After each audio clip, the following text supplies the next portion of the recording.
বিএনপির নির্বাহী কমিটির সদস্য ডক্টর জালাল উদ্দিন বলেছেন, দেশ ও জাতিকে রক্ষা করতে দলের ভারপ্রাপ্ত চেয়ারম্যান তারেক রহমান ঘোষিত ৩১ দফা বাস্তবায়নের কোনো বিকল্প নেই।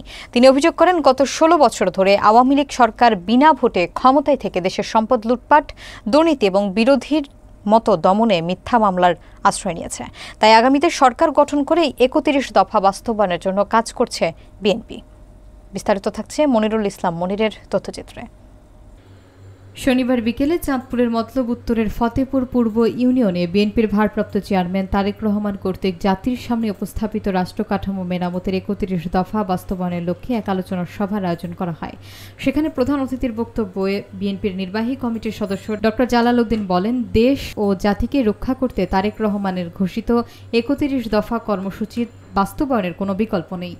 তিনি আরও অভিযোগ করেন, গত ১৬ বছরে আওয়ামী লীগ সরকার ক্ষমতায় থেকে দেশের সম্পদ লুট করেছে, দুর্নীতি এবং সন্ত্রাসকে প্রশ্রয় দিয়েছে, রাজনৈতিক প্রতিপক্ষকে দমন করতে খুন, গুম এবং মিথ্যা মামলার আশ্রয় নিয়েছে। তিনি জানান, বিএনপি বিপুল জনসমর্থন নিয়ে সরকার গঠন করার লক্ষ্যে তারেক রহমানের এই ৩১ দফার লিফলেট জনগণের মাঝে বিতরণ করছে।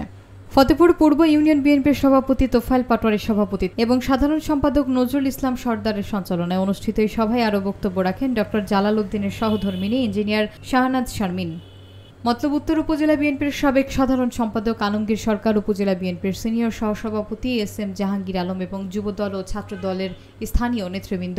আলোচনা শেষে ৩১ দফা সমন্বিত লিফলেট বিতরণ করা হয়।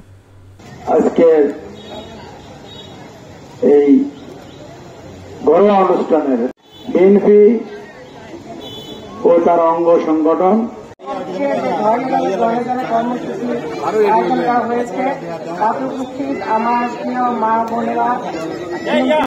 তারেক রহমান কর্তৃক ঘোষিত রাষ্ট্র সংগ্রামী সভাপতি জনাব তোফায়েল পাটোয়ারি আজকের সভার প্রধান অতিথি প্রধান আকর্ষণ।